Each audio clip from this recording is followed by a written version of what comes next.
nagpalit na naman ng altar si Mark. Ngayon, si Rachel ang may control, ang maselan, balisa, at sobrang protektibong altar. Nanginginig ang boses niya sa isipan ni Mark. Huwag mong hayaang saktan ni Sebastian si Claire. Hindi ko papayagan. Gigil na gigil si Rachel, ang mga kamay ay mahigpit na nakakapit sa lababo, manahimik ka na lang. Pakiusap ni Rachel kay Mark, parang nangungusap ng diretsahan sa kanyang isip. Kapag pumasok si Claire, lalo lang lalala ang lahat. Pero alam ni Mark na huli na. Bumukas na ang pinto at pumasok si Claire. Agad na naging matigas at tensyonado ang katawan ni Mark.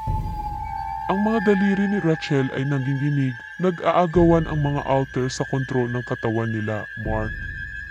Ayos ka lang ba? Tanong ni Claire, puno ng pag-aalala.